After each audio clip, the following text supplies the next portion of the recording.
Hi friends, Papa Dale here, and today we are continuing our study of Bible nutshells. These are the basic historic Orthodox teachings of the Evangelical Church, and we aren't talking in super serious theological depth with them. As the series title suggests, they are nutshells, Bible nutshells. So the current lesson that we are on is number 39, Evil is Real. Bible nutshell number 39. Evil is real. And before we get into that, let me just say that the purpose of this video series is to edify believers so that they can have a basic understanding of historic Orthodox Christian teaching. Also, the purpose is to leave a body of content for people who are left behind after the rapture, that they might also learn something about Christianity from these videos. Who am I? I'm Papa Dale. I'm a retired pastor, teacher, evangelist, chaplain, businessman, done a lot of things in my 50 plus years. And I'm leaving this body of content in the hopes that it will be a blessing to the church now and to folks who want to know more about it in the future. You can learn a little bit more about who I am. In any of the playlists, you'll find a video titled Introducing Papa or Papa Dale Intro video number 0. So that's that, and so let's move on now to Bible nutshell number 39, Evil is Real. Quote, Yea, though I walk through the valley of the shadow of death, I will fear no evil, for thou art with me. Psalm 23:4. The four big questions of life that every philosophy and every religion must answer are these. What is our origin? What is our purpose? Where does morality come from? And what is our destiny? Evil can be defined as anything that perverts one or more of these and is contrary to the plan and purpose of Yahweh. So then, why does God allow evil to exist? Some people believe evil does not truly exist at all. By various arguments, they explain it away. The Christian Science cult, which is the progeny of ancient Gnosticism and Docetism, does this very thing. Christianity seeks to explain reality, including the existence of evil, its origin, effects, and how to overcome it, not to deny it. We have only just left the most evil-ridden century in history, and have yet to see if the 21st century will surpass it. When judged by the number of God's image bearers destroyed by the murder of innocent life, human trafficking, disease, and pestilence, we may yet set a new record for evil. Atheistic secular humanism defines evil as that which works against the well-being of the human race without considering God at all. In all religious and philosophical questions, the difficulty is always in the definitions. In this case, it is, quote, what is the definition of well-being, end quote. Secular humanism is a perversion of Christian-based morality and is founded on naturalism. The idea that reality consists only of what our senses perceive.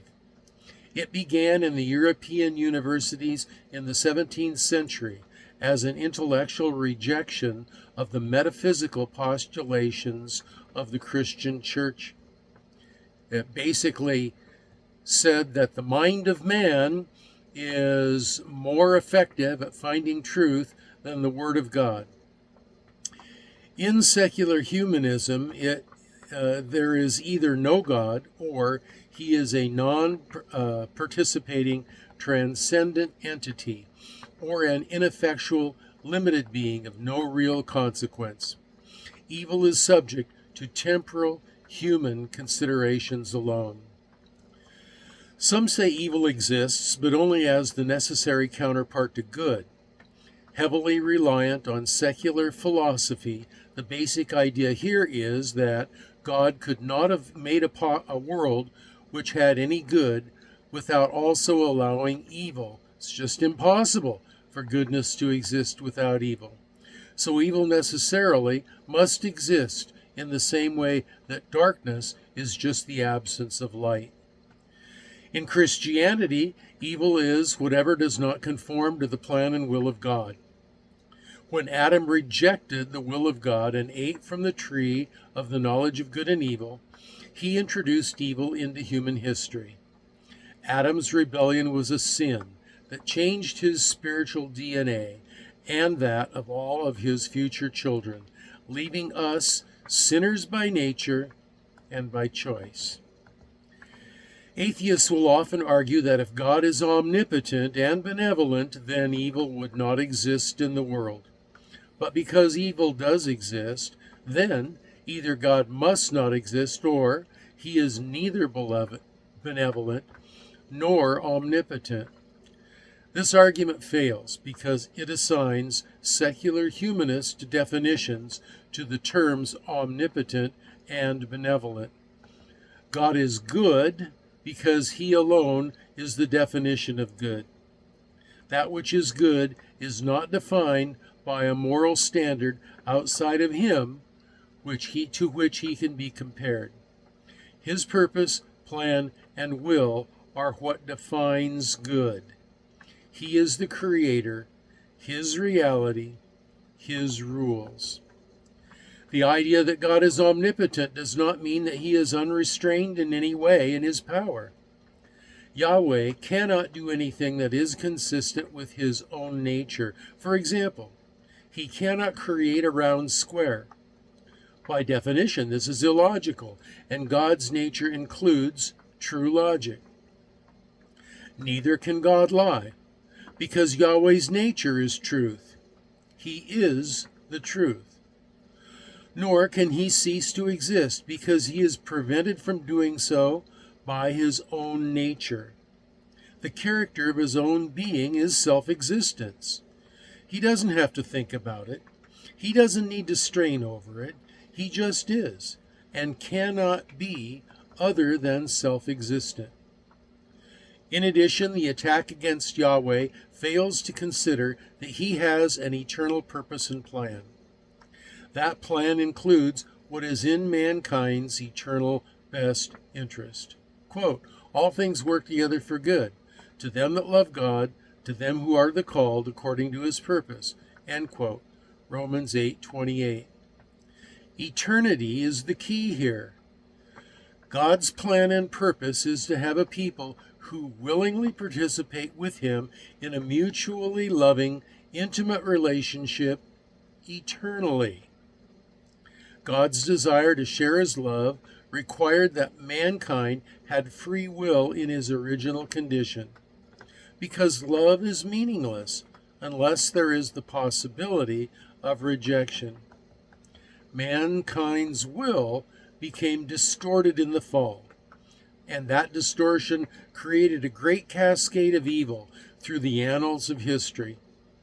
But Yahweh's desire and purpose are unchanged.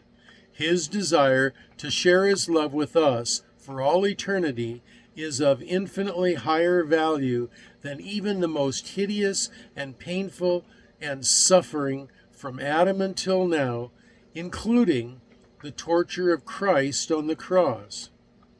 So, why doesn't God just stop the evil? He is.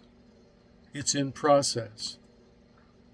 Quote, for I reckon that the sufferings of this present time are not worthy to be compared with the glory which shall be revealed in us. End quote. Romans 8:18. So this ends the lesson number 39. Evil is real and God is good. True story. What my final thoughts are on this topic is that Evil began in the Garden of Eden with Adam's rebellion against God. God said, eat of anything that you want in the garden, but of this tree over here, the tree of the knowledge of good and evil, do not eat. And Adam said, okay, but then later on he disobeyed and he ate. Well, the serpent said, this is the knowledge of good and evil. God knows that if you eat of it, that you're going to be like him, knowing the difference between good and evil. And there is a sense in which the serpent was speaking the truth there. And so Eve believed the serpent, gave the fruit of the tree to Adam, and he is the one who disobeyed with knowledge and rebelled against the word of God. But the purpose of God in creating this tree was to, at some point, reveal to man the knowledge of good and evil. But at that point in time in the garden, he was not mature enough to be able to handle that knowledge. It's like my son once said something to me. He said, when he was about 12 years old, he said, "But Dad, you don't trust me." And I said, "You're right." And he looked at me like, "What? Are you crazy?" And I said, trust is something that is determined or that comes with maturity. And I also don't trust to give you the keys to the car at 12 years old and let you go out on the freeway and drive at 60 miles an hour. It's something that you have to grow into, that you have to learn. And when I told him that, then he understood. So those are my last thoughts on the topic that evil is real. At the bottom of this video, you're going to find a comment section. You can leave your comments, questions, or prayer requests there. Also, a link to my Facebook page is there, Dale Warren at Facebook. You can leave comments, questions, and prayer requests there as well. Also, you'll find a link to the written notes for this lesson, and you can follow along the notes if you'd like to do that.